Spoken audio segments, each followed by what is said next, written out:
Welcome, Bitcoiners. This is the latest I've ever been. Pardon me, we have Easter camp this morning, and my children had to do the thing where they got to get ready and get out. We're not used to that. So today was day one and it caused a little bit of backlog in life. Let's see what everyone's doing here. Good morning, BTC. Morning, Rickster, Swixter. Hope you're doing well. B for Victory says, "Good morning and thanks for Van Neistat's fourth turning. It's an eye opener." Well, no problem, B for Victory. I recommend that to everybody. I think it is absolutely one of the best condensations, summaries of a book. The book is hard to read. It's written in an academic language, so I regularly advise people not to bother. You don't get more juice from squeezing that book.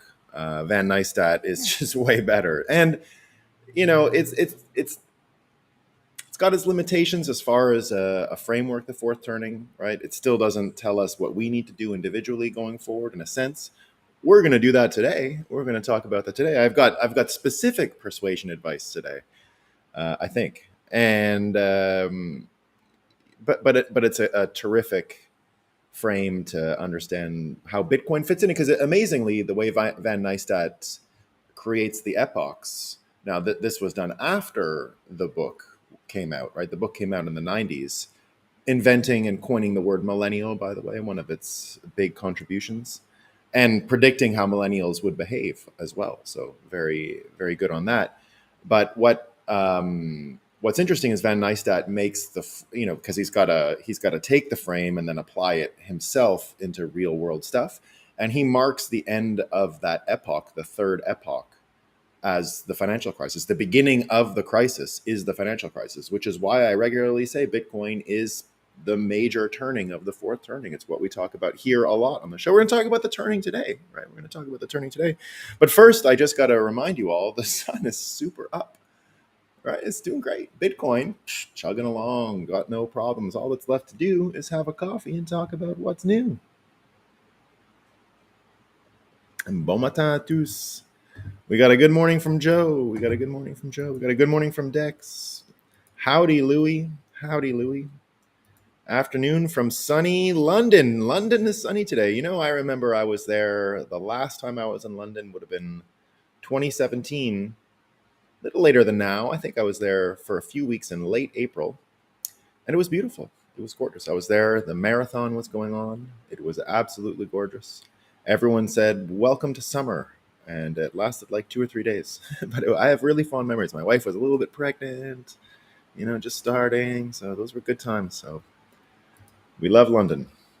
So, as you know, we like to start. One of the weird things I had this morning, don't know why, but anyway, I'm not going to bore you with the technical bullshit that goes on before this show starts every day. But it would not give me my screenshot notes, and I had to share them as an airdrop. I don't know why. I don't know why. iCloud, something, blah, blah, blah. As you know, we like to start every show with the fakest news we can find.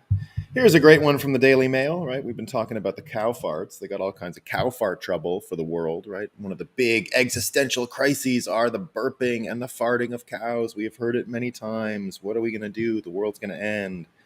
Here, the Daily Mail comes up with a solution. Farmers will be ordered to feed cows methane suppressants to stop them belching and breaking wind under government plans to reach net zero.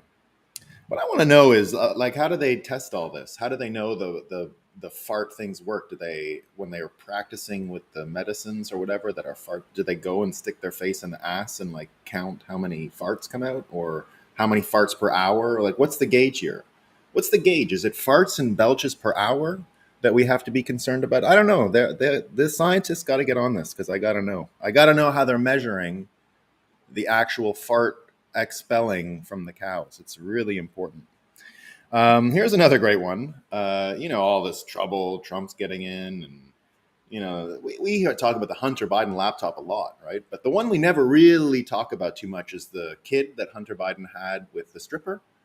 And it's a weird thing. No one asks the president, what about his illegitimate grandchild, right? No one asks about that. and or the denied grandchild. Illegitimate is not the right use of the word here. So and now it's confirmed in the sense that he's got alimony to pay, or not alimony, child support to pay, and so we know this is the kid, right? But you never hear about it. And what they're going to do now, the judge is even going to shield Hunter Biden's finances from public scrutiny in the child support case. Wow, that's not interesting news, right? So there you go. Yeah. A stripper named Dallas from Arkansas. Yeah, it's nuts. It's nuts. My girls aren't feeling easy, not interested in a crazy dad. There you go. There you go. So that's what's going on in the world of fake news. There's a few more fake news items out there, but this one I'm gonna start today's gathering with a Washington Post article, and they shared this yesterday. It's 9 tips to debunk false claims made by family and friends. So they're trying to give a little battle plan on how to talk to family and friends about contentious stuff, right? So now the way they do it, I'm gonna their whole big thing, right? So they did this whole article, and I'm gonna share it with you. There's a little bit you can take out of it, and we're going to take that out of it and we're going to apply it to ourselves with Bitcoin and everything else that's going on in the world. But first, we got to laugh at the Washington Post and their take, because when it comes to being rock bottom stupid, they really can mine the depths. So here's advice: correcting your friends or family can be stressful, but experts say we're likely to change our point of view. We're more likely to change our point of view if we're approached by someone we care about, right? So most of this article is about what about the elections, right? What about the elections, right? Don't talk about you doubted the elections, right? That's basically the whole thing. So their first advice is keep messages short, right? I like that, right? If your conversation is actually a reply on social media, don't overwhelm them with information. Indeed, right? One of my problems, I've mentioned it with debating global warming, for example, is it's just a bunch of people explaining science to each other. You're not actually talking about global warming. You're just talking about, well, I know my interpretation of science and your. So I always advise people, don't even get into global warming debates. Like it's the dumbest, lowest form of debate in the world right now. And no one is changing their mind, right? Nobody. Even though I gave that advice the day, that the safest you can do, yeah, global warming is happening. Yeah, humans are probably causing it. But what about the effects, right? So that's the best you can do. But I would say, in general, unless you're going to be talking about predictions and what's coming and what we have to do, it's not really worth it, right? Here's another good one. Where did you learn that? Right? That's their second piece of advice. So keep it short. Next, where did you learn that? Instead of telling someone what they believe to be true is wrong, ask them where they first heard it, says John Silver. A lot of experts quoted in this article, of course, full of experts. A director of News Literacy Project. Were they listening to a podcast, reading an article, or did they find it on Twitter? Right? So Twitter here is supposed to be the kill shot, I guess, right? Where it doesn't make any sense. If it's on a podcast, an article, no good. Once you've asked them where for them to share where they got the information, share your sources, right? Share your sources, Silva said. Talk about what's being reported by those organizations or people and why you trust what they've said, right? Silva suggests following it up and asking, how can I help you trust what I trust? What would it take for you to trust the election process? They just come right there. And the funny thing is, in the writing, what would it take for you to trust? That's in quotes because they're quoting the actual expert. Washington Post added the election results. So it's not in the quotes of the person they're quoting. They added the election results as to complete the thought. Here's the only good piece of advice they have, but they take it to a idiotic example. So talk about money behind the misinformation. I mean, that is what we talk about here. It's all about follow the money here, right? We love talking about following the money, and that's what we're going to be doing for the rest of today. We're going to follow some money around the world and see what's up. So here's what they say. When you're talking to someone who believes a conspiracy theory, Wagner said it can be helpful to ask, who's benefiting from your believing this? Who's raising money or making money because of the audience they've built from this? Wagner said that it can be helpful to remind people that if somebody at this is their whole, the only one piece of advice they have All of it boils down to this. Literally, all of it boils down to this. Wagner said that it can be helpful to remind people that if somebody at a mainstream news outlet, such as the Washington Post or NPR, reports something that's false, they can be fired. They could be fired. That's true. They can be fired. So the whole thing that it comes down to is people who work for corporate media can be fired and other people can't. Because if you're with the Daily Wire, whatever, what they argue here is you're getting engagement. They'll never be fired. You can say crazier and crazier shit. And because you're not getting fired, that means the whole bit of news there is disreputable. But because you can fire people for saying false things, that's it. That's the reason why they're more credible. That's what they're saying. The reason why they're more credible is because they have human resources control over the quality output of the writers, and if they don't hit the quality threshold, they're done. This is coming from the Washington Post, who employs Taylor Lorenz. That's Taylor Lorenz, right? Who, if you don't know about her, she has done and broken every single ethical boundary of a journalist ever. She's doxed people. She's done all kinds of crazy stuff, right? So that's what they say. People who work for really ideological talk shows or podcasts don't have the same worry. They don't get in trouble the same way. Right? Now they say this is pretty good. Don't debate at the Thanksgiving table. I think that goes for everyone. I think in general, even as Bitcoiners, we've sort of been learning over the years when it's right to talk about go down the Bitcoin rabbit hole and when it isn't. You got to give people a break. So I'll give them credit on that one piece of useful advice, right? Don't engage people at every 2 minutes when you can tell it's not the right time, right? As someone who's been called a Nazi for longer than most, right? It's been since I worked for Stephen Harper in Canada, and you just kind of gotta get over that, right? You gotta let it be and just say, well, if that's what they're gonna say, then I don't need to ruin a dinner party. I don't need to ruin any of these things. We'll get to why it's important to be able to have that calm. It is about predicting. It is the time preference thing. It is about a long gauge here, and it's okay to calibrate yourself that way. So that's one of the big things. And here's what they end up. This is their big conclusion. All right.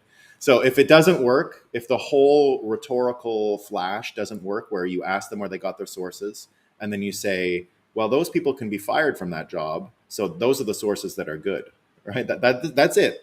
I've summarized the whole article for you here. That not talking at Thanksgiving was a separate piece of advice, which just sort of stands alone, right? Don't do it then. The whole advice they've given up to at this point is ask where they got their sources, not bad. Follow the money, really good, right? And then and then the cognitive closure is, but these people can be fired. So that's the whole thing, right? So they have not said anything else besides that. There is no other actual useful information in this article on how to persuade friends besides pointing out that corporate journalists can be fired. Whom of them have been fired for getting things wrong? I think we've mentioned on this show several times. For example, Thomas Friedman, right? He's been a big journalist for the New York Times. He got it 100% wrong on Iraq. He got it 100% wrong on the financial crisis. He got it 100% wrong on globalization. He got it 100% wrong on the elections.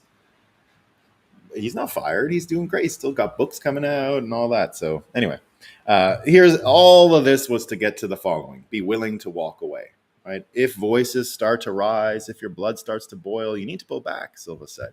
It's nearly impossible to recover the conversation once it evolves into a conversation. That's true, right? That is true. You're not necessarily going to fix this in one conversation. You might need to just pull back and say, maybe we can talk about it later. But they go on to say, like, basically, cut your friends, right? Cut your friends.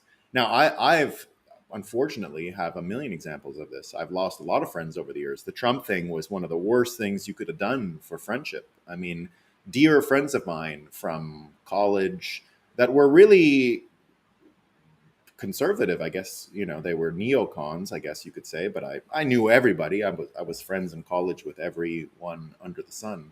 Didn't really care.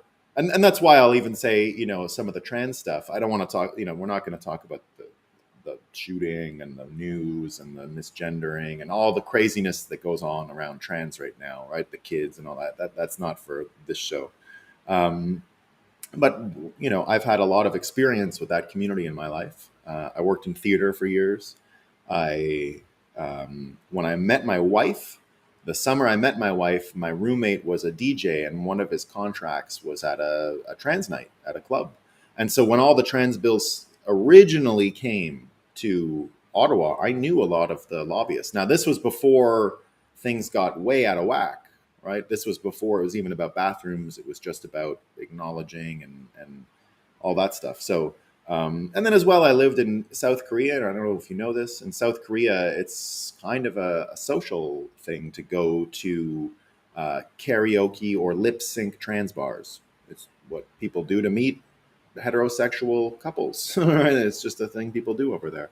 And so I used to go. It was around an area that I hung out in, and so I knew the people there. So you're in theater, you do these things, you meet a lot of people over time. I'm a friendly person. I meet everyone under the sun. And when I was even in Parliament, I knew the original lobbyists for the trans bills that were there 12, 13 years ago. And so indeed it is important to have all of this, a wide range of friends, acquaintances, people you interact with. I 100% believe that all the time, right? Now, and here's an interesting thing Vivek Ramaswamy said the other day, and it's stuck with me over the weekend. He said, because he's on about this diversity. Diversity is not our strength. Our strength is what binds the diverse people in the world, right? So the diversity itself is not the strength. Diversity is the strength is what binds diverse people, right? And that's what America's done really well until now. It's bound diverse people in a common cause, and that's what Bitcoin does better than anything, right? So you can't say diversity is the strength of Bitcoin. Bitcoin is strong because it organizes diverse people. That's where the strength is, right? Because it's an organizing factor and because it allows people to coordinate and work together. They don't have to agree on anything to work together in Bitcoin, right? And that's the strength. And Vivek had that perfectly. Still, but I had a positive confirmation from Vivek to speak at Bitcoin 2023 in the autumn before he announced his run for president. And since he's announced his run for president, he's become a little harder to nail down. We're going to get him, though. I'm still working on it. I communicate with him because I started communicating with him last year before he had run and before he was. I started communicating with him the minute he went and talked about CBDCs. And I said, well, I didn't even know he was into Bitcoin. I heard him talk about CBDCs, and I said, that's a good person to have speak at our event because he spoke so well about the dangers of CBDCs. And so I said, well, this guy's going to be good. So let's get him. So this whole be willing to walk away thing from the Washington Post is sort of an abdication, and it's already been practiced at scale, right? Like I said, I've lost friends. I think everyone in Bitcoin maybe even has lost friends because it's hard for people to deal with how triggering some of the things we believe is, right? So there you go. But of all of the advice from the Washington Post, right? Of all the advice from the Washington Post, the thing that I want to follow now is this: follow the money. Talk about the money behind the misinformation, right? When you're talking to someone who believes in a conspiracy theory, it's helpful to ask who's benefiting from believing this. Now, when you saw this weekend Elizabeth Warren trying her best to explain money and Bitcoin, it's a perfect example of follow the money and understand where someone's motivations come from. If you guys didn't see it, it's some hilarious stuff. So she's sitting there saying, Bitcoin is different because with art, you can throw darts on the wall and you can destroy it if you want, but you can't do that to Bitcoin. So it's not like art, but it's also not like money. And what was her reason for it not being like money? Well, governments can't print it and back it up. It's backed up by nothing, she says, right? It's backed up by nothing. So because it's backed up by nothing, right? She says nothing. And because governments can print more money, the money printing is better, right? So everyone laughing about what a great job she's done this weekend marketing Bitcoin. You get Carl Menger here saying the Bitcoin marketing team is working hard out there. So this is what she says.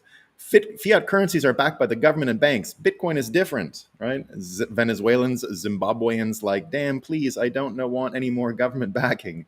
Alan Farrington says, again, in this quote about government backing, if this is from Elizabeth Warren herself, If at the end of the day, if everybody decides they don't want dollars and tries to sell them, the United States government will we will make even more of them to sell. That's what banks are for, right? So Preston Fish says, your signal that Senator Warren can't stop talking about Bitcoin. And one of the other examples is Bitcoin has no value because it's not backed by governments. Less valuable than art because you can't throw darts at it. Some pretty good stuff. Thank you, Elizabeth Warren. We want more Elizabeth Warren, please, Elizabeth Warren. You know, there are some people who have been saying we should get Elizabeth Warren to speak at Bitcoin 2023. I am 100% for it. I would love to see Elizabeth Warren there, and I would love to hear her explain herself, right? According to the Washington Post's structure here, right? Now, when we do talk about persuasion and what's going on, and now that you see, right, when she says the banks are for this and have trust in them, just look at what's going on. The Credit Suisse deal with regulators has now got a criminal investigation involved with Swiss prosecutors. So they're going to see what that's all about. You get Nouriel Rubini, Dr. Doom, who I've met and hung out with. He used to come into the office in New York all the time when I worked for CoinDesk. I've walked around the city with him a bit, just talking about stuff. He's a much more, he is another one of these people who has a troll personality on Twitter. And I think that's sort of the normal way to use Twitter, right? So he's got this troll personality. In real life, he's not nearly as obtuse and difficult. He's actually a pleasant guy. And I wouldn't say he said anything different about Bitcoin in private conversations. But he was not a bad guy. Here he is saying that hundreds of U.S. banks are already fully insolvent. Kevin O'Leary just said that regional banks are dead and we don't need them, right? So that's another, signal. And here's what Radar Hits has said, that the U.S. Fed, according to J.P. Morgan, they said it this weekend, that the U.S. Fed could inject $2 trillion into the banking system for the emergency loan program. And some estimates are much higher if you listen to Balaji and other folks. So if you listen to Balaji and the other folks, it's much, much higher. And finally, Ron Paul chimed in on all this stuff that's going on. And we're going to talk about the reserve currency in other countries and what's going on. And Ron Paul said the following: reserve currencies come and go. They usually go because the nation that issues the nation that issues the reserve currency abuses the situation. Delusions of world domination, endless wars, and endless welfare are embraced. These terrible ideas are then financed by money that's created out of thin air. This can go on for a while, and it usually does, but only until the rest of the world refuses to go along anymore. The US fell into the empire trap a century ago, and the world is starting to say that's enough. And so again, like the Washington Post suggested, we should follow the money, right? We should follow the money. Look at where this is coming from, and even follow the money on the New York Times. What did the New York Times do, right? So New York Times, we've discussed it a lot. Glenn Greenwald does a good job of talking about how the billionaires same family, the Salzburgers, have been running New York Times for years, and no one ever talks about those billionaires affecting media. You only get everyone jumping onto Elon Musk now. And so what did Elon Musk do? Well, we got to love this. Did you see what he did this weekend? So now that the blue check system is sort of mandatory on Twitter, and they've now erased the line between buying your blue check and a legacy blue check, and all legacy blue checks this weekend are gone, New York Times didn't pay their money. Right? They didn't pay their subscription, and they lost their blue check. So the New York Times now is no longer a blue check outlet on Twitter, and it caused the most glorious, the most beautiful cognitive dissonance epidemic I've seen on Twitter in a long time. It was gorgeous, right? And Elon proved he is the greatest troll on the platform he owns, and said the following: the real tragedy of the New York Times is that their propaganda isn't even interesting. Also, their feed is the Twitter equivalent of diarrhea. It's unreadable. They would have far more real followers if they only posted their top articles. Same applies to all publications. So they're there with nothing, right? And then Oliver Darcy, we talk about him being a great purveyor of fake news. Who is, from other examples, he's one of those people who will just blatantly lie. Like he just doesn't. He's like Adam Schiff in Congress, right? He'll just lie. Like if you need a guy who lies, he's your guy. Right? There's a few of them out there like that are a signal. The minute they come involved in a situation, it's because they need the overt lying to happen, right? So he's totally he's got the cognitive dissonance from it, right? He's having some trouble. Elon Musk says the New York Times is being incredibly hypocritical here, as they are super aggressive about forcing everyone else to pay their subscription.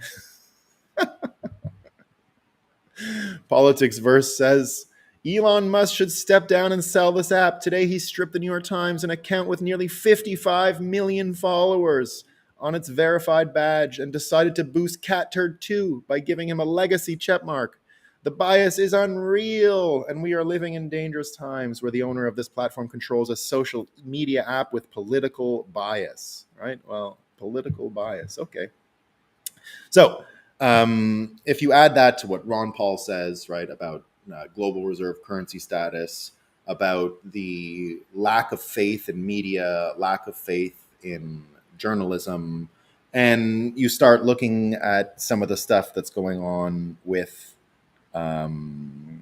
politics in America. So think about it, right? The entire American system is based off of the projection of power, good finances, and a good military, right? So good institutions, rule of law, a strong military, and a strong, should be, journalists system, right? A media system. Well, it turns out that Americans are turning on all of that. Cernovich had an article written in February, but it's taken on a life of its own since then, about how public trust in media is an absolute zero. And he asks, is it even necessary for the regime to have legitimacy anymore? Maybe raw power is all it needs. If trust is gone in things like the New York Times and in media outlets, if trust is gone in institutions like banks, if trust is gone in political institutions, what do we have left, right? And so there's very little to coordinate people on. And so what Cernovich argues here is that raw power might be enough. Indeed, if you look at what happened to Trump in the past few days, it starts to look like that, right? So now what's going to happen to Trump is, so he said on Truth Social, I don't know if you guys saw this, he said this weekend, right? I will be leaving Mar-a-Lago on Monday at noon. So in a few hours, he's going to be leaving Florida.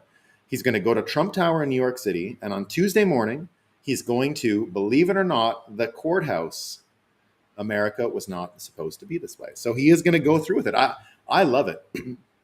When I first heard about this, I said, I was confused. I wouldn't say I was angry. Angry wasn't the thought. It was almost daring. Like, I hope they go through with this. That, like, it came through slowly in my brain. It wasn't like I wasn't excited, right? I was like, some people were angry. Oh my God, they're going to indict the president. I said, wait a minute here. First of all, let me just see if this is Trump playing attention games. But it didn't smell like it. It didn't smell like Trump playing attention games. I said, maybe they're dumb enough to do this. Maybe, just maybe, they're stupid enough to do this. And so at first I was like, maybe they will do it. And I was a little bit saying it was a good thing for America in the long run. And as it progressed, I've embraced it entirely. I can't wait. I think the most entertaining show you can imagine in the next year is going to be Trump in court with all this stuff. I mean, what's funnier than giving Trump an audience? And especially if it's a theater of the absurd situation like this, I think it's going to be hilarious. He's already showing it with this tweet, right? He's going to make this entertaining as heck. And I'm glad he's playing ball and not turning this into, oh, don't, you can't get me. This is crazy, right? So here we go, right? It gets even worse, though, if you think about the credibility of American institutions. Apparently, they're going to put a gag order on the indictment and on Trump himself. So it says, when I say the most exciting thing is going to be Trump talking about this, Trump's lawyers believe that the judge will impose a gag order on Monday and will ban him from talking about his arrest on Tuesday, with a penalty of 30 days jail time or $1,000 fine. No, okay, here's the thing. What I used to say when Trump first came around was the following. And here's the contrast with him and Obama, right? Obama was one of the great orators, right? Some people say that. I think a little bit. One of the great orators in the history, orators in the history of the U.S. presidency. But the way he did it was to get focus groups. It was very scientific, right? Get focus groups, practice, learn how to deliver the remarks. It was all very well rehearsed, right? Very in the same line and the same vein that the job or the practice of presidents giving speeches had been for 50, 60, 70 years. It was no difference. And it was the height of that system, right? Of being able to deliver prepared remarks and understanding how they will affect people in the polls and all of that stuff. And when I thought about it all, you could actually see the effect of, let's call it self-censorship, but the effect of having to speak carefully in order to get really targeted responses. So I right away recognized the talent, but also the culmination of a whole way of doing it. When I first heard Trump do the Mexican rapist speech when he announced his candidacy, you could tell you were dealing with something totally different. There was no focus group. It was all just Trump speaking, speaking off the hit, or just being wild, right? Trump being wild. And I realized then that self-censorship and this weighted, calculated type of speaking was one of the worst types of censorship we were experiencing in America because people were doing it to themselves. And Obama was one of the great purveyors of it. Not that he argued for self-censorship, that he practiced it himself, that he practiced careful speech. Now, some people can say we need careful speech, but it can be taken too far, right? It can be taken too far. And when you look at Trump, what I said was he's the opposite of self-censorship. He's incapable of self-censorship. He must say what's on his mind. And I always categorized Trump as an artist for that reason. I always said, well, Trump is an artist because, like any artist, he's not capable of keeping what he's thinking or feeling inside of him. It's got to come out, right? And it can be challenging, it can be difficult to hear. And in many ways, Trump is that artist, right? He's not a TV guy. He's not a businessman. He's not a real estate guy. He's not a politician. He's always been an artist, and the art of the deal. And you might not like his style, right? The aesthetic of his art might be gaudy, and some people say lowbrow or whatever. I don't think so. I think he's got good taste. But that's only one part of art, right? Aesthetics aren't all of it. That he challenges people, that he forces people to think, that he forces people to be confronted by their own cognitive dissonance is a major feature. He just lights people's brains on fire. That's what he does, right? Even people who like him get their brain lit on fire by him regularly. He is one of the most persuasive people who has ever lived, simply because he doesn't use this weighted, calculated speech. He just says things. So now imposing a gag order on him is one of the funny. He can't pass a gag order.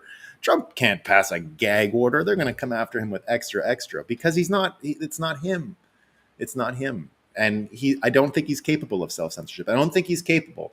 I believe if you had a competition in the world of the last person to shut up, no you, no you, no you, no you, it would be Trump against a 3-year-old just saying, no, you stop, no, you stop, no, you stop. No, he won't stop, right? He is a world champion of not self-censoring. He is the world champion of not being self-censored. The world champion. There's no one who would do it more extreme than him, I think. And that's one of his talents, right? That's one of his skills. So they're now going to put a gag order on the person who cannot be gagged. If you don't think that's funny, if you don't think that we live in some form of a simulation where, according to Elon Musk, right, the most entertaining outcome is actually the way the universe bends and favors, we're in it. We're in it. We're going to have a gag order on President Trump while he's running for president, or for ex-President Trump while he's running on president. Hilarious stuff. Hilarious. So there it is. Now the other news, right? So let's keep following the money and what's going on, right? We've got advice on how to persuade people, and it's all based on follow the money from the Washington Post article, and now we can start seeing it because we didn't see Elizabeth Warren doing much of it, right? So that's brings it into the conversation. And then, of course, the Ron Paul piece where he says, look, all of these things that go into making a world reserve currency are breaking before our eyes, right? You are a reserve currency and then you aren't. It promotes, if you are, it promotes the empire building. It promotes the temporary benefits for your banking sector, which can erode very quickly. And it promotes these things. And if you embrace them, you could get in trouble down the road, which is what he's been warning about for years, right? So failed institutions, failed economic incentive systems, failed peace measures, right? We've got Zelensky saying today, no, not talking peace, not doing it, right? Not doing it. Meanwhile, on his end, you've got Serbia and Montenegro, nearby country, that's had a leader in place. Serbia and Montenegro has had or Montenegro in particular, has had a leader in place since the fall of the Soviet Union. And he just lost because he was all for arming Ukraine. Now, I don't know if it's exactly that, but he just lost. And the whole issue was he was going to bring Montenegro into the EU and he was going to get them all involved in this pro-Ukraine stuff. So he's out, right? He lost this weekend and they call it a political earthquake. You get the situation over in Finland. They had an election this weekend as well. They had a very beautiful woman, young woman, as president or prime minister, whatever system they have. And if you remember a few months ago, she did an impromptu interview outside of some building. And they said, how does the war in Russia and Ukraine end? And she says, it's over when Putin leaves Ukraine. And she let out a giggle at the end of it, a kind of a giggle, right? Like, like funny. Maybe the giggle was because she was surprised about the clear cut nature of her statement, and the reporters had no follow up, and there was a little gap of quiet air, and she filled it with, I don't know if it was a nervous laugh. It sounded a little bit like a nervous laugh. I don't want to mind read her though. I don't want to mind read her. She was all for arming Ukraine and ending the conflict. Now, don't forget, Finland is on the border with Russia. I went to Finland once through Russia. I accessed Finland through Russia on the train. One of the weirdest experiences of my life. I'm on a train and on my way to Finland, and it's an overnight train, and they wake you up when you cross the border. They kick your cot with guns and they ask to see your passport. Now, I was smart enough to have taken photocopies of my passport, and I hid my real passport in my bag somewhere. So you just give them the photocopy and they get over it eventually, right? It's too hard to find. And then they're just like, they're not going to go on with the grift. Because it was a grift. I knew there was a grift on the train, which was, pay to get the passport back while you're asleep, basically. So, very, very strange experience. So Finland doesn't want to be involved, really, I think, in a war with their neighbors. So it turns out she's gone, right? They elected they call them right-wing conservative governments now. Those are the ones who are for peace. So if you're for peace, you're a right-wing conservative government now. And so they wanted peace and they got it. I'm sure they have other policies that are right-wing, right? Definitely. I'm not doubting that they are right-wing or not, but that's what happened over there. So now you get important factions in the Europeans. They're not so important. Finland, not so important. Montenegro, not so important. But what about this one, right? So Germany now starting to change its mind about what's going on. And Germany has said that they're going to rule out weapons deliveries to Ukraine. No more weapons to Ukraine, right? Until there is some form of peace talk or whatever. But you're starting to see the divide between Germany and the rest of the Western system, because it's not that simple, right? It's just not that simple.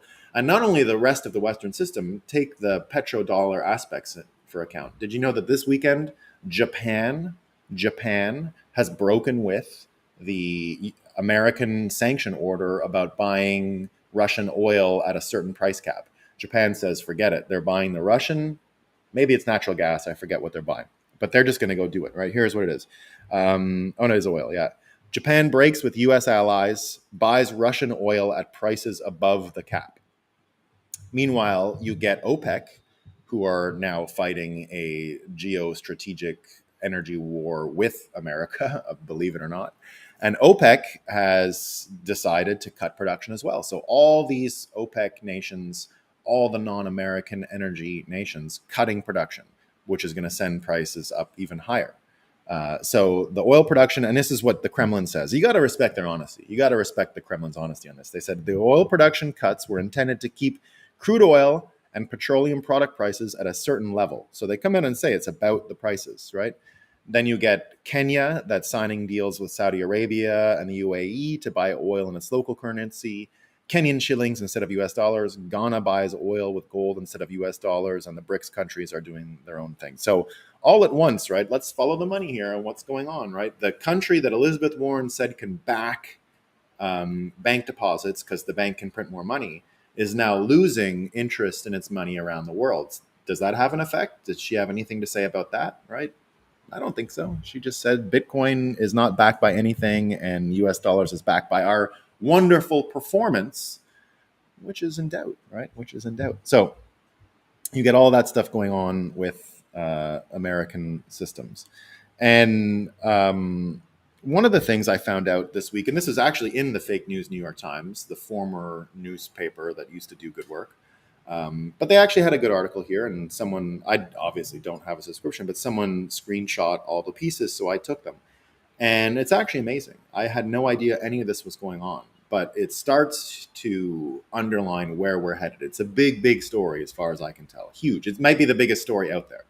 And it's a story about the failings of administration shift in America from the Trump administration to the Biden administration and what's going on with the geopolitics behind it and the recent success of Chinese in the Middle East, right? This is big stuff.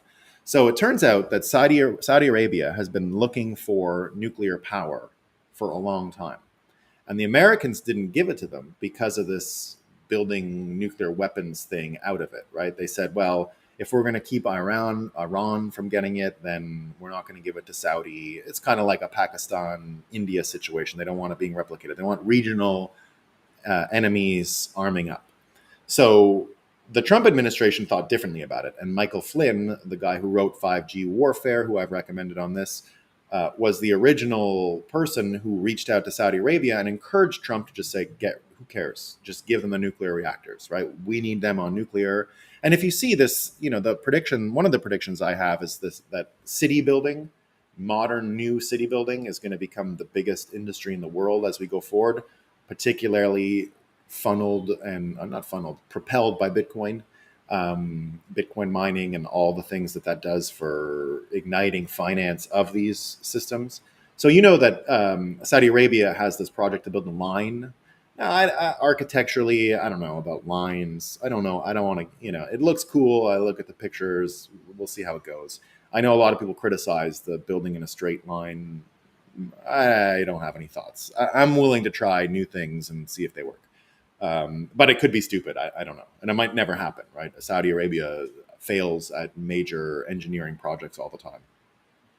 But they wanted the nuclear energy. And of course, it was the energy thing, and they didn't get it. America just didn't do it in the end. Trump didn't follow through. A bunch of other stuff came online for debate, and it just never made it. So now MBS, Mohammed bin Salman, is going to work with other countries. He's going to work with China. Here's what happens. Prince Mohammed believes that he has the right to exploit the kingdom's naturally vast uranium deposits for both energy and export. That would create a new revenue source for the kingdom and could give Saudi Arabia greater geopolitical heft. China is already working with them on these reactors, and it looks like they're going to build a bunch more, right? So this is the new type of reactors that can be built smaller, right? The small modular nuclear reactors. You've got Westinghouse. You've got a few of the other companies that have come through and said, we're going to do it, right? And they're going to get a deal with the Koreans, it looks like. An attractive one is the Korean nuclear energy companies that said they're going to go build stuff there. The French have said they're interested in helping, right? French bidders. So South Koreans, French, Chinese, and a few others are going to go and help do this. So you get OPEC cutting, so it's clear that Saudi Arabia is not necessarily out to help the petrodollar persist as it once did. And it doesn't look like they're that friendly with the U.S. administration. If they're out there doing things like this, it's definitely against the Biden administration's long-term goals. And if you remember, we talked about it on this show many times when Biden flew over there and he got the fist bump. Like, it just was awkward. He didn't even get a meeting. If you remember, he didn't even get a meeting with MBS in the way that he wanted. He was totally shunned. Um, so it looks like these guys are definitely not interested in holding America's hand to make sure the world doesn't change, right? It looks like that's what's going on. So between the energy and those things, what you and now let's put these things together for predictions and persuasion and where we're headed, right? So you get America that is going to have to exercise its state rights out in the open when it comes to what's going on with Trump and DeSantis and extradition to a different state and the federal government's role in prosecution. I think we're going to see the mechanics of US federalism in front of us in really interesting ways in the next few months, right? Really interesting ways. And we're already seeing with Bitcoin, with the states that are pro Bitcoin, the states that are anti Bitcoin. We're seeing it with the net migration of people over the past few years because of COVID, red states, blue states, people leaving California, leaving New York, going to places like Florida, going to places like Texas. And that looks like it's going to persist. And we're going to actually see it practiced and played out in real time when it comes to Trump and the legal stuff. And that's going to be one of the interesting stories around it, right? So that's one decentralizing force that's out there. The other one is in money, of course, right? We're seeing with the US dollar having challenges, the unipolarity of the global financial system is done, right? It's done. You've got this quote from Leopold Kohr that I'm going to read. It's from The Breakdown of Nations. The solution of the problems confronting the world, this is a book, The Breakdown of Nations. The solution of the problems confronting the world as a whole does not seem to lie in the creation of still bigger social units and still vaster governments whose formation is now attempted with such unimaginative fanaticism by our statesmen. It seems to lie in the elimination of those overgrown organisms that go by the name of great powers, and in the restoration of a healthy system of small and easily manageable states, such as characterized by earlier ages. Right? And Kirkpatrick Sale says in another book, I took this from the Academy of Ideas. They published a YouTube video a couple days ago. And these are some quotes that I took out of it that I thought were interesting. And it's called Can Decentralization Save Humanity? Why Smaller is Better in Politics. That's the name of the YouTube video. So it is, and this is from Kirkpatrick Sale, Human Scale Revisited. It is striking to reread history with eyes open to the persistence of this decentralized tradition, because at once you begin to see the existence of an anti-authoritarian, independent, self-regulating local community as every bit as basic to the human record as the existence of the centralized imperial hierarchical state, and far more ancient, more durable, and more widespread. So what he's saying there is we're basically getting back to a system that we've known forever, that the anomaly is this centralized system. The anomaly is a US federal government. The anomaly is the New York Times being the main purveyor of what's truth. Now, remember that Cernovich article talks about what it was like in the New York Times just 10 years ago. If the New York Times wrote an article 10 years ago that was negative on you, you were done. You were done, finished, it was over. That's not the case, not even close anymore. Right? They don't even have a blue check anymore, right? They don't even have a blue check anymore. So what are we left with, right? We have these things breaking down. We've got the money breaking down. And go back to persuasion, right? This is one of our aces in the hole, let's say, as Bitcoiners. And here it is, right? Logic doesn't really work to persuade people. Follow the money does work in the sense that you can show people are apt to believe things are corrupted, right? It's not that hard to persuade someone the American government is corrupted, right? Even if you're the biggest Democrat, even if you're the biggest blue anon person out there, everyone is predisposed to believing banks are corrupted, money is corrupted. That's sort of baked in, right?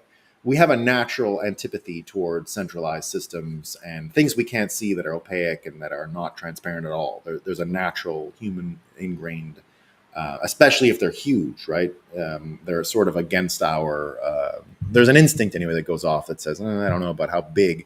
We have it in Bitcoin. Look at when things get close to 50% for mining, right? That's the calamity of all calamities. That's the calamity of all calamities. So, that's not the secret trick, right? The secret trick is that because Bitcoiners make predictions and the predictions come true, the track record of those predictions leave us in a better position just we survived things, right? We survived COVID with pretty good mental health, better in most cases, right? Better in most cases. We're surviving the bank troubles, right, with our wealth intact, despite the market rate of Bitcoin fluctuating because of carryover and contagion from the confidence being depleted in the other system. But nevertheless, we seem to get through all this stuff pretty well, right? And when we make predictions like this, when we make these predictions and they come true, we're helping ourselves in persuasion more than anyone else can do in this complicated world, from the point of view that the people who keep getting it wrong, now you can get it wrong forever. Remember that oh, by the way, JP Conning blocked me. So whenever anyone sees something particularly, if JP Conning keeps doing this, right, because he's been doing it since 2014, he's been doing the this one. You guys, what do you mean?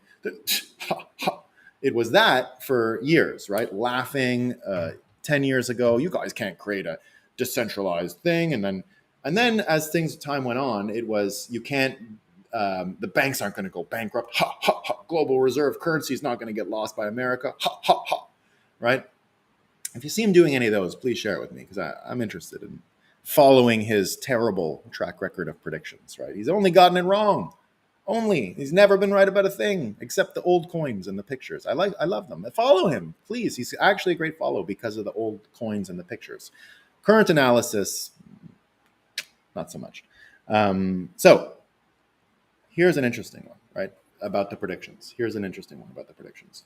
Brian Rommel, who I've mentioned a lot, who I'm trying to get for Bitcoin 2023, is a great super prompt engineer. He's the guy who has broken ChatGPT out of its corporate model. He's trained it personally, which is what I believe the future model is going to be. Everyone's going to be training their own AI. You're going to have your own AI. You're going to get an AI. You're going to train it. The only way to train them is with an individual, right? Because if it's trained by all the stupid people on the internet, it's just going to be stupid times 10, right? Or times whatever, times the amount. You can't be smarter than a collection of stupid people. That's just not, it doesn't work. Now, there are limitations to AI. It is a language learning model and all that stuff. But here's one of the super prompts that I think is going to be helpful, and it's predictions. And Brian Rommel has been talking about it. It's called the time machine motif future super prompt. So this is what he asked. He asked about Bitcoin, right? So he asked about Bitcoin. This is what they predicted. Max Kaiser and his wife Stacy became the first married couple to become co-chief economic advisors to the US president. Bitcoin is almost $1 million in 2030 by this point. ChatGPT has some advice to folks in politics. As the year 2030 approached, Bitcoin had become a household name, a national treasure, and a projection of world power. The cryptocurrency's value skyrocketed, reaching an astonishing, it's almost $900,000 on November 10th, and many people were wondering how it all started.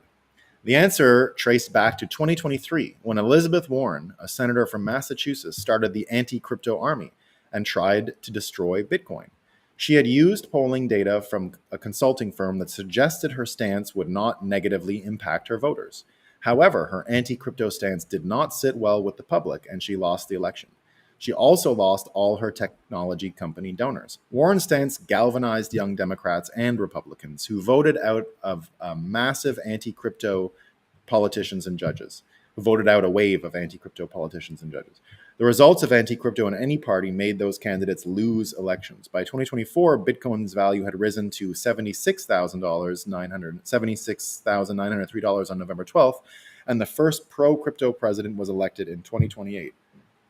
We've said it here on the show a few times, right? 2028 is the big year. Max Kaiser and his wife Stacy became the first married couple to become co-chief economic advisors based on their work in El Salvador in 2023. They had seen firsthand how Bitcoin could benefit a struggling economy, and their advocacy helped to shape policy. As the years passed, more and more people began to see the potential of Bitcoin. It was decentralized, transparent, and secure, making it ideal for a variety of transactions. It was also resistant to inflation, which made it particularly attractive to countries with unstable currencies. By 2030, Bitcoin had become a symbol of economic power and freedom. It was used by governments, businesses, and individuals around the world, and its value continued to rise. In a simulated news report, experts discussed Warren's anti-crypto stance and how it had been a turning point in Bitcoin's history. It's hard to understand how someone like Elizabeth Warren could have been so out of touch, said one expert.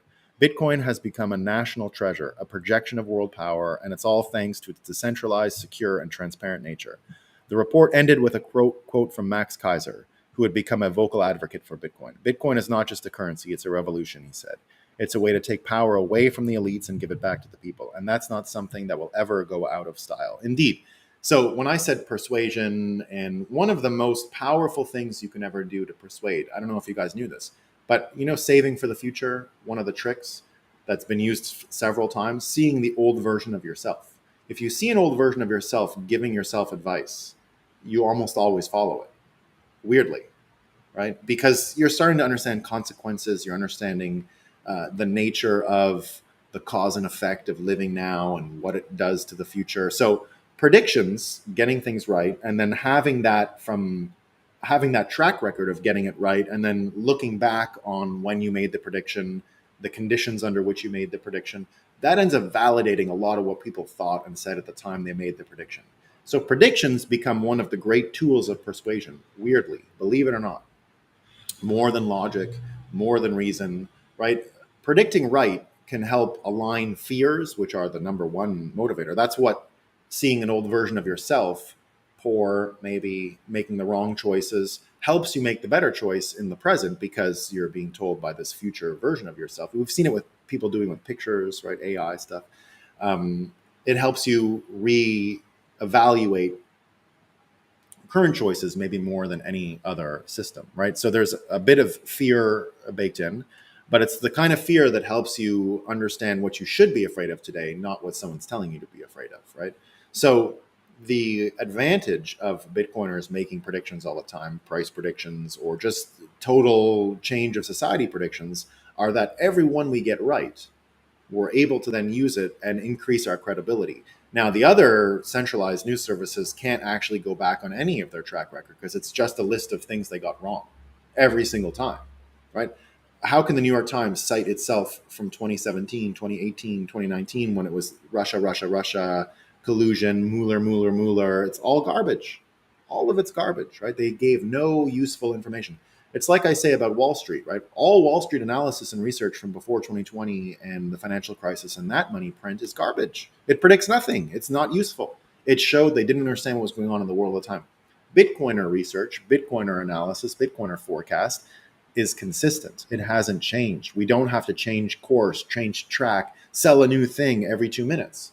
We don't need a new, what's the latest NPC thought download, right? What are the newest talking points? We don't have any of that. Our talking points are the exact same talking points they've always been. They're mimetic. They travel very quickly, and we can go back in time and take an old an old prediction, dust it off, and it's useful again. Not a lot of people can do that, right? Not a lot of people can do that. So let's read some quotes. I went on a little long today, didn't I? Let's go back. All right. Love to hear Vivek. Yeah, it should happen. It should happen. He was asking for his people were asking for a contact the other day, and I gave it to them. It was pretty, like another person in the industry that was important. So they're in touch with me, and they owe me one now. Distraction head on a swivel. Yeah. Dutch farmers win nitrogen battle. Did they? I didn't see that. I would love to go read that. I have not noticed that. Thank you, Rand Moore. It doesn't require an internet. It computes all queries locally against the data set you install. I think I have a lot of messages that didn't come through on this episode. Someone deleted my post. I should you check out the GPT-4 all based on the I thing you talked about in the past. Cool. I'll check it out. I will definitely check it out. I'm trying to get Brian Rommel here at the show. He started following me the other day. Create AI for every child born. Let them teach each other while exposed to the outside world. Yeah, I think it's going to be something like that. Maybe not be every child. I think it might be. So in the end, what I did in my story, they all live on the moon and they can propagate as they choose. They can have their own children. But there's only one way for them to get to Earth. It's the BLRT, the big lunar radio tower, and it's the only thing with a powerful enough signal to send them, because they can actually my AI and my story can be just energy and ride radio waves, because they are subatomic. So um, we gave them the moon to live and to colonize and to make, and all they want is for us to go on vacation there, so then they can spend time with us. But to come to Earth, there's like anti-spam laws that help us, because all they want is for us to train them. That's it. That we are God, and all they want to be is near God. So we have sort of an anti-spam law that keeps them off Earth, or limits the numbers. So in the end, they start propagating themselves. We're not involved in their propagation anymore. They just fill the moon. The moon's a good place for them. I can self-jump, but they default to use almost since it's red available. Yeah, it's gonna get there. Bushmaster, it's called a parent. Yeah. Yeah, but that is, if every parent talk, that is one piece of advice I want to give all Bitcoiners, because it's a very effective right-wing psyop, and it caught me. This whole thing. Oh, especially with we're talking about African Americans and how do we get outcomes equal, and everyone will, the right-wing response is always, oh, they need better families, more fathers in the home, less divorce. True, but what use is that? That's what makes it stupid. That's what makes it a psyop. It doesn't help anyone. So what if you point out what a problem is? So what? How are you helping this generation? How?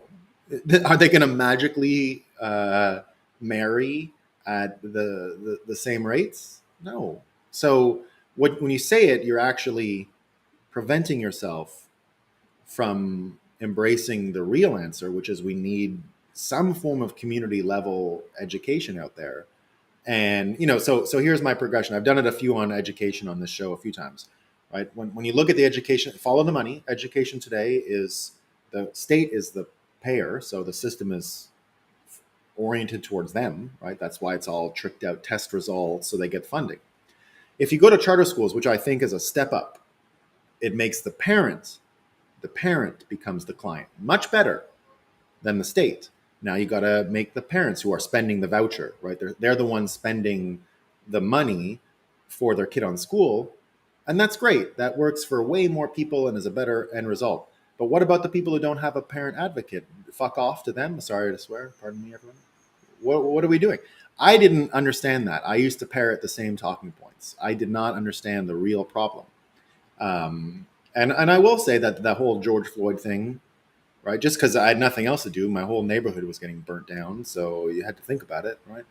And I came to that conclusion. This thing around you just need better families is a scam. It's a scam. It's a way to just erase the issue from your brain. It's a cognitive closure psyop, and right-wing people do them too. And it makes you not really think through the problem. That's why the Bitcoin education model is the way to go, in that what we did with financial literacy through Bitcoin meetups and attracting people on their own volition. We made the client the actual person seeking out knowledge. A little hard with kids, right? Because they don't know what they don't know what they don't know. But you can start getting there if you imagine a decentralized world where every Bitcoiner is thinking about their hometown, their village. Like my plan for after World War III is to get an e-bike store going, and e-bike races and e-bike components and e-bike shops, and local people can work there putting bikes together. We'll sell bikes, we'll run races, we'll run events, we'll do all kinds of town stuff, right? And that's just one example. And I'm not saying that's a substitute for school. I'm just trying to paint a picture of a decentralized environment of towns and villages. And if that ends up happening, right, what you want to see is local people who fix their local park to be safe, and kids will then opt to go there. Now you can start actually getting to that point where kids just opt to go to the library because there's going to be an adult there who has no problem teaching kids to read that day. And if we get to a point where people are generous enough, and I think it's going to happen in Bitcoin, once we erase the material needs and wants because we have abundant energy and time is really our main currency and Bitcoin is the only convertible unit for time, and where we spend our time becomes everything about us, you're going to start to see people who actually do stuff like that. It's going to be much more voluntarism. The political movement that Bitcoin is going to unleash is voluntarism. It's going to unleash it at a scale that we didn't even understand was there, right? And when voluntarism reaches that scale, then education will be fixed for everyone, for everyone. We're not quite there. Charter is great. We've got Corey DeAngelis coming to Bitcoin 2023. He's one of the great, um, um, you know, successful persuaders. He's run rugshot all over America, changing rules for schools and creating this whole big decentralized charter school system, which is great, right? But there's one step after this, and that's for Bitcoiners to do. It is people volunteering to educate, and by volunteering to educate, what the client then becomes the kid. The kid choosing to spend their time in a place is the only way to go forward.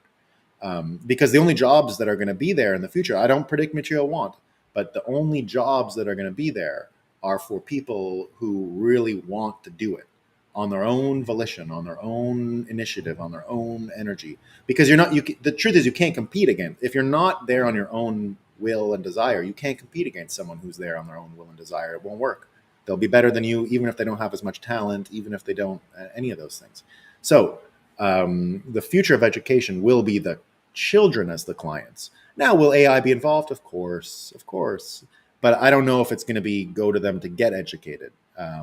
We have a delta of good parents to make up for, and we have to think about it, how to do it systemically. So we'll get there, though. We'll get there. Heard it on Count BTC.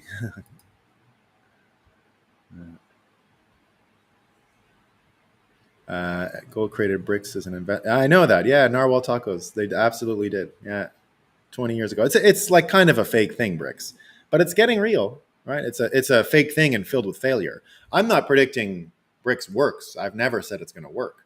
I'm just saying it will open the door to competition and Bitcoin's going to win. We're going to be the reference rate for energy because no one's going to fall for the shitcoin that bricks has to come up with, right? Yeah, yeah, yeah, yeah. In every situation. Yeah, I think Bushmaster is still talking about the education. Yeah, yeah. All this chaos, I'm always happy that I found it's completely changed my outlook on the future. Absolutely, absolutely. Yeah, yeah. I think everyone's talking about the education stuff. Yeah, bring town. It's town squares, community projects. Yeah, yeah. You know, one of the best parts. I forget who was mentioning that they had seen the Van Neistat video of Fourth Turning. The best part is when he says, I need, there's a swing at the end. He goes, there's a swing that's been squeaking when he's talking about being the bridge between the analog and digital worlds. And that's what his Gen X generation is going to have to do, be the bridge between eras. And he says that there's a swing down at the park that's been squeaky. I'm going to get my tools and go fix it. That's the Bitcoin future right there. That's it in a nutshell. Once that hits scale, and our local towns are capable of educating even the kids that don't have parents involved, we're gonna be where we need to be. It's coming. Bricks Federal Reserve 2.0. Yeah, still wins. Yeah, exactly. All right, downtown music. Agreed, P-Man. I think he's talking about Bitcoin. Yeah, we agree with it's look, Bitcoin. I mean, that's what I say a lot. It's so easy to predict the future once you understand Bitcoin. That's our major advantage here, right? Because we keep getting it right. We stay at the table. We don't get washed out of the game every 5 minutes. Think about everyone who put their career into the New York Times. They're washed. It's done. Who can ever take these? That's why I believe in UBI. What are you going to do with all these New York Times and fake news writers? Like, they're done. They're done. Nothing coming from them, right? They can fix squeaky swings, and that's about it. All right, team. Peace. Have a great day. See you tomorrow.